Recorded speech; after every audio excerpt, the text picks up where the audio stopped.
Hey everyone, and welcome to this explainer. Today we're diving into something absolutely fascinating, the anatomy of robotics.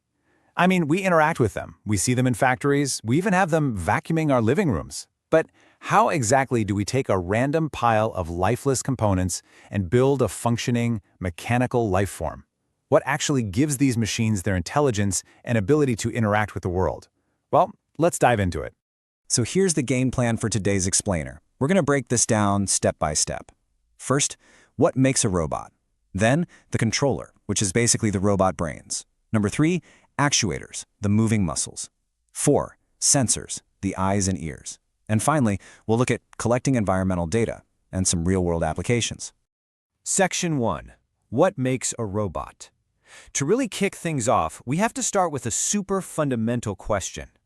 What actually separates your everyday machine, like a toaster or a bicycle, from a true robot? Well, a robot is officially defined as a programmable machine capable of performing tasks automatically. That word automatically is totally key here. Sure, some robots are human-controlled, but many are completely autonomous. And to pull that off, they're typically equipped with a very specific trio of components: sensors, actuators, and a control system.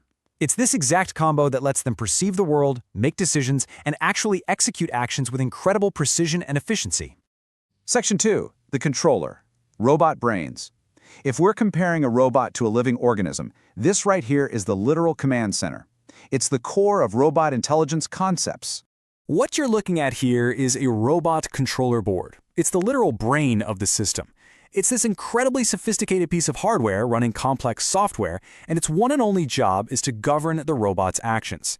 It takes in sensory input, processes that absolute mountain of data, makes a decision, and then fires off commands to the physical parts to execute specific movements.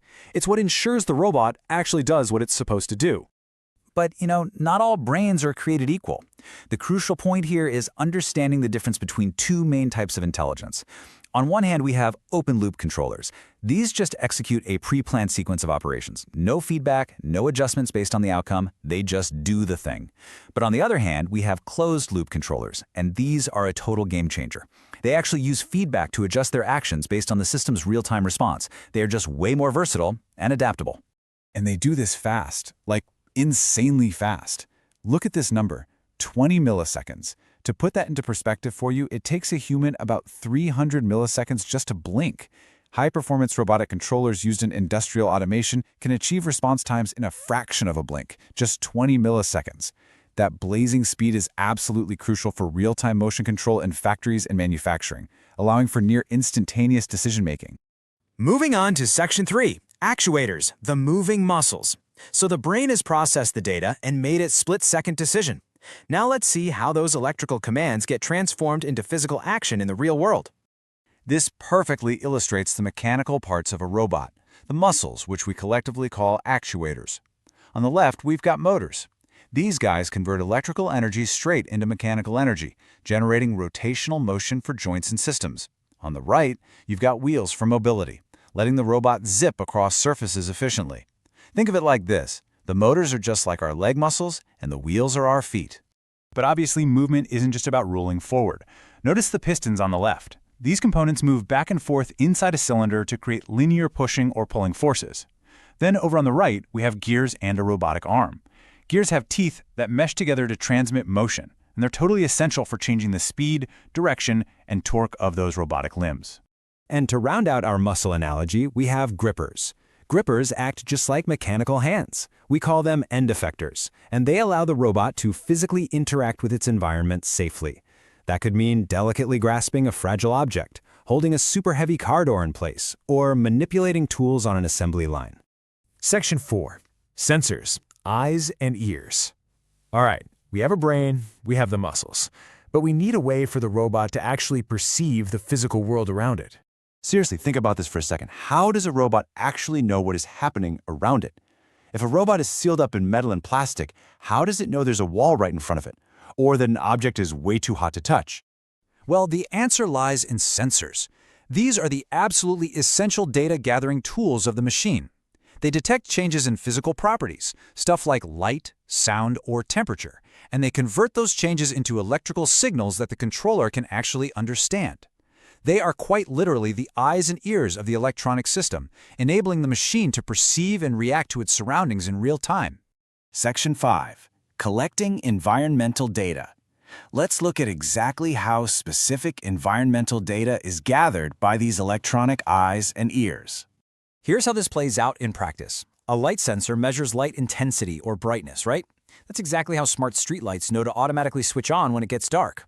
A gas sensor measures the presence of specific gases, which gives us critical data for urban pollution control. An motion sensor? It measures acceleration and tilt.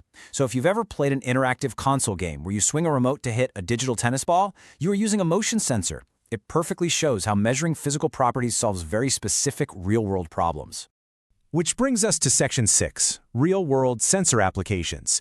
Let's zoom out and look at where these robotic senses live in our everyday lives.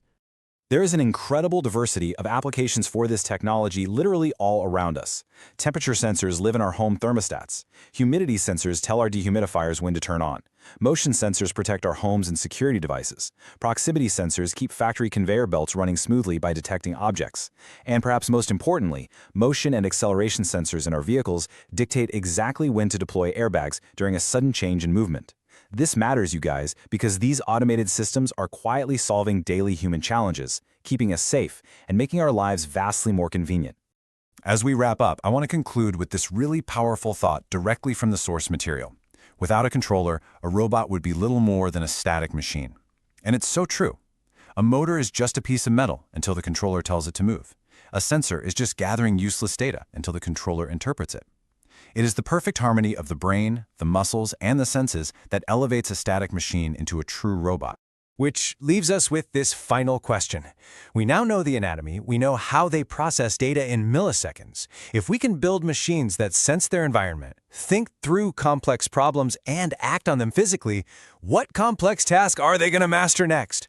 It's a pretty fascinating frontier to consider. Thank you so much for joining me for this explainer, and I highly encourage you to keep exploring the incredible world of robotics.